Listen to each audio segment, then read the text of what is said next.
Hello everyone, welcome back to my YouTube channel education 24/7 में आप सभी का बहुत बहुत स्वागत है। तो दोस्तों, आज हम आप सभी के लिए हिंदी के कुछ क्वेश्चन लेकर के आए हैं जो कि आपकी परीक्षाओं के लिए बहुत ही उचित और बहुत ही महत्वपूर्ण होने वाला है। तो आप इस वीडियो में जितने भी क्वेश्चन बताए गए हैं आप सभी को रिवाइज करें और देखें, क्योंकि जैसा कि आप सभी को पता है दोस्तों कि ये सारे क्वेश्चन जो है बहुत ही नॉर्मल ही होते हैं, लेकिन आपकी परीक्षाओं में ये हर सेमेस्टर में पूछे जाते हैं और यही इतने मतलब कि इतने टॉपिक से आपके यूपी टेट, सी टेट और सेमेस्टर में जो है हिंदी का जो कोर्स होता है वो आपका कवर कर लिया जाता है, क्योंकि ये बहुत ही महत्वपूर्ण है और ये हर साल आना अनिवार्य है। तो आप अब इन चीज़ों पर ज़्यादा फोकस करें और ज़्यादा ध्यान दें कि ये चीज़ें आपके क्लियर रहेंगी, तो आप कई क्वेश्चन इससे रिलेटेड जो है मिलते जुलते आप कर ले जाएंगे। तो चलिए चलते हैं अपने पहले क्वेश्चन की ओर। आज का हमारा पहला क्वेश्चन है कि देशज शब्द किसे कहते हैं, उदाहरण सहित बताइए। देशज शब्द क्या होता है, आइए हम समझते हैं देशज शब्द किसे कहते हैं, उदाहरण सही समझते हैं। तो जैसा कि आप सभी को दिख रहा है कि देशज शब्द जो दोस्तों जो है वे शब्द होते हैं जिसकी उत्पत्ति अज्ञात है। अज्ञात मतलब किसी को जानकारी नहीं है, बिना जानकारी के ये आ गए हैं। इसकी उत्पत्ति जो है बिना जानकारी की हो गई है। जैसा कि आप सभी को पता है कि कुछ भाषाएं होती हैं जो कहते हैं कि फ्रांस से, लैटिन से और संस्कृत से उत्पत्ति हुई है उसकी, तो लेकिन ये जो देशज शब्द है हमारा, इसकी कोई जानकारी नहीं है किसी को भी कि ये संस्कृत से आया है कि लैटिन भाषा से आया है कि किस शब्द से आया है। इसलिए यह क्या है, इसकी उत्पत्ति अज्ञात मानी जाती है। अर्थात हमको यह ज्ञात नहीं है कि ये शब्द किस भाषा से लिया गया है। फॉर एग्जाम्पल, उदाहरण के तौर पर आप सभी देख सकते हैं जैसे लोटा, खिड़की, डिब्बा, ठेस आदि। लोटा, खिड़की और डिब्बा, ठेस आदि, ये जैसे कि आप सभी को पता होगा कि हमारे नॉर्मल भाषा में जो है गाँवों में और मतलब सिटी में भी अब ज़्यादातर लोग आम भाषा में ये सब भाषाओं का जो है इस्तेमाल करते हैं। आप सभी भी डेली इस्तेमाल करते होंगे। घर में आपके लोटा होगा तो लोटा तो जानते ही होंगे लोटा क्या होता है। खिड़की है तो खिड़की भी आप जानते हैं, खिड़की भी बोलते हैं, आपके घर में खिड़कियां बहुत होंगी। और डिब्बा तो सभी बोलते हैं, नॉर्मली डिब्बा ही बोलते हैं। ठेस, जैसे मान लीजिए कि आप जा रहे हैं, पैर में आपके चोट लग गई तो आप बोलते हैं हम तो मम्मी ठेस लग गई। तो मतलब बहुत सी ये सारे नॉर्मली जो होते हैं हमारे ये जो है वर्ड होते हैं, हम डेली के अपने दिनचर्या में जो है इस्तेमाल करते हैं इसका। तो ये हमारा क्या हो गया, देशज शब्द, अर्थात देसी भाषा में हम इसको बोलते हैं और इसको मतलब इसी के शब्द से जानते भी हैं। नेक्स्ट है हमारा, आइए जानते हैं कि तद्भव शब्द किसे कहते हैं। तद्भव उदाहरण सहित, तो तद्भव किसे कहते हैं, आइए इसको जानते हैं। शॉर्ट फॉर्म में जानेंगे जैसे कि जल्दी आपको रिवीजन हो जाए। सेकंड है आपका कि तद्भव शब्द जो है वो संस्कृत भाषा के हैं। अब यहाँ पर देख लीजिए, जो अभी तक हमारा देशज शब्द था वो उसकी जानकारी नहीं थी, अज्ञात था, लेकिन जो तद्भव शब्द है इसकी जानकारी हमें प्राप्त है। इसलिए देखिए यहाँ पर डायरेक्ट लिख गया है कि अज्ञात नहीं, संस्कृत भाषा के है। जो हमारा तद्भव शब्द है वे संस्कृत भाषा से आया है, किंतु जो है धीरे धीरे उनके रूप में बदल गए हैं और हिंदी में प्रयुक्त होने लगे हैं, तद्भव कहलाते हैं वे। जैसे कि ये हैं तो संस्कृत के भाषा से जो ये शब्द जो है तद्भव संस्कृत भाषा के हैं, किंतु जो है धीरे धीरे जो है इनके रूप में बदलाव आता गया और हिंदी में प्रयुक्त होने लगे, धीरे धीरे प्रयोग किए जाने लगे, अर्थात सभी लोग इसका उपयोग करने लगे, तो ये तद्भव कहलाए हैं। जैसे कि उदाहरण के तौर पर आप सभी देख सकते हैं कि हाथ है और आग है, आम है, नंगा है, याद है। नॉर्मली भाषा में सब लोग हाथ को हाथ ही बोलते हैं, कोई हैंड नहीं बोलता है। इंग्लिश में तो हाथ सभी जानते हैं, आप हिंदी में हाथ को हाथ ही कहते हैं।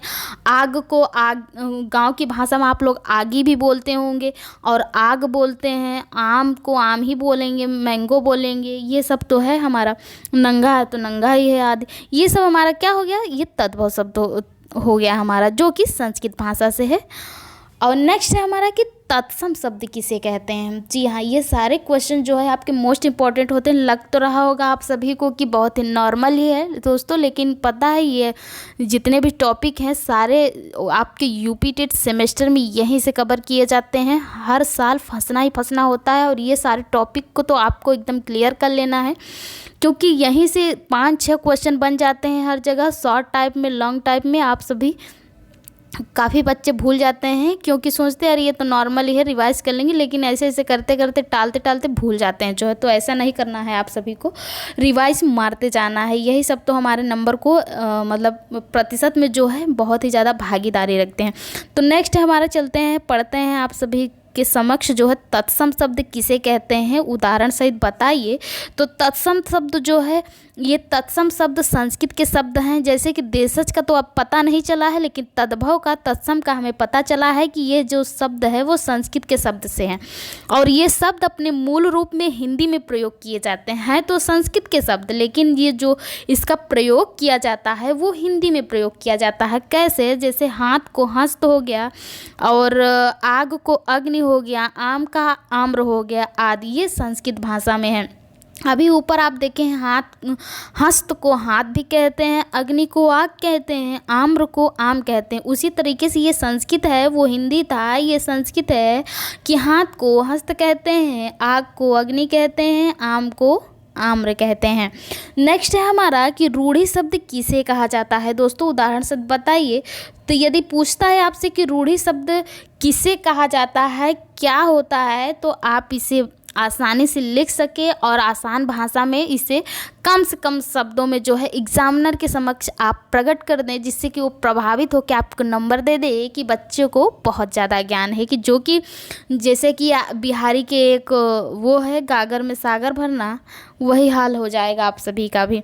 तो रूढ़ि शब्द किसे कहा जाता है? रूढ़ि शब्द उसे कहते हैं जो किसी शब्द के योग से नहीं बनते हैं। जी हाँ दोस्तों, रूढ़ि शब्द उसे कहते हैं जो किसी शब्द के योग से नहीं बनते हैं। एक्चुअली में ये ऐसे होते ही हैं, बनते नहीं है ना, इसे बनाया जाता है। जैसे कि फॉर एग्जांपल आपका आम हो गया, नाक हो गया, कलम हो गया, ये किसी की सहायता से नहीं बने हैं, ये खुद ऐसे ही वर्ड हैं, इसलिए इसको क्या कहते हैं? रूढ़ि शब्द कहते हैं।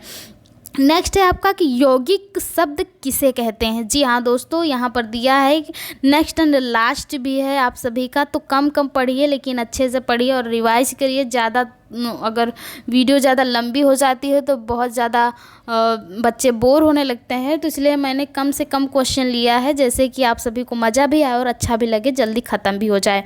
तो यौगिक शब्द किसे कहते हैं, उदाहरण सहित बताइए। तो यहाँ पर जैसे कि आप सभी को दिख रहा है कि यौगिक शब्द जो शब्दों को योग से बनते हैं वे यौगिक शब्द कहलाते हैं। यहाँ पर दिया है, ऊपर दिया था आप सभी की रूढ़ शब्द किसे कहते हैं, जो ये शब्द के योग से नहीं बनते हैं। जस्ट अपोजिट इसका यौगिक शब्द होता है।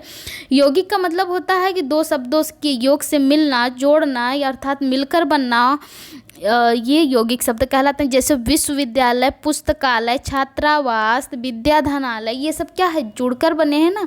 तो मतलब जो दो शब्दों से मिलकर विश्वधन, विद्यालय, पुस्तक धन, आलय, छात्रा धनवार, ये सब जो है दो शब्दों के अगर मिलकर बनते हैं। ये तीन यहाँ पर आप सभी को दिया गया है, लेकिन तीन से भी अधिक कई सारे वर्ड होते हैं, कई सारे शब्द होते हैं जो कि दो शब्दों को योग से मिलकर बने हैं। तो जितने भी मिलकर बने हो ये आपके जो है यौगिक शब्द कहलाते हैं। विश्वविद्यालय, पुस्तकालय, छात्रावास, ये सभी आपके एग्जाम्पल बहुत ही नॉर्मल है और बहुत ही अच्छा भी है कि आप सभी आसानी से लिख पाएंगे और आपको याद भी हो पाएगा। आई होप कि आपको ये वीडियो पसंद आया होगा। यदि पसंद आया हो तो लाइक, कमेंट, शेयर ज़रूर कर दीजिएगा और कैसा लगा बता दीजिएगा आप सभी, जिससे कि और किस किस सब्जेक्ट की वीडियो आप सभी को चाहिए तो हम बनाएंगे उस पर।